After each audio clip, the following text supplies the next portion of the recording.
about God giving them more time when he suddenly seemed to run out of time, collapsing at the pulpit. Nurses rushed to his aid and the congregation started to pray, but he had no pulse. Then suddenly, he came back to life, to the relief of everyone in the room, of course. Tara Edwards tells us why he says God wasn't ready to bring him home just yet. Time is a word that has deeper meaning for Pastor Jerry Allen Jackson and his wife Deborah.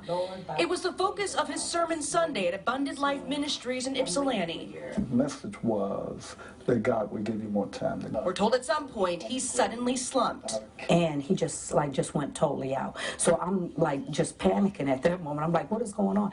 5 registered nurses inside the church went to work on the pastor, who they say had no pulse or heartbeat. The whole congregation began praying for him while CPR was performed. The news was sent out to other churches, and they began praying for him.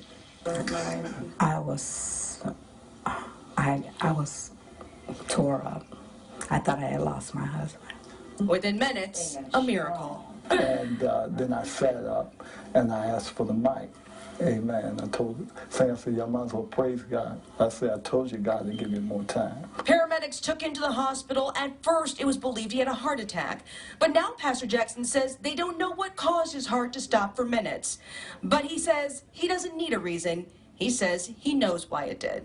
You know, everybody try to rationalize stuff, like trying to figure it out. I know, because the message was God to give you more time. So he just used me as an illustration to show I gave you more time. Everybody prayed, and God heard our prayers, and he showed us a miracle on Sunday. Amen. And I still have my husband with me. So yesterday, instead of a Bible study, there was a celebration of life. And the pastor plans on taking a break this Sunday, but he'll be back the following Sunday, bigger and better than ever. In Washtenaw County, Tara Edwards, 7 Action News. And you never know when you'll be called home, but I guess he has more time. He has some more time, and I bet you that should be one crowded church in 2 weeks when he's back on Sunday. When he's back to talk about it. A lot of people there. Well, an interesting proposal would give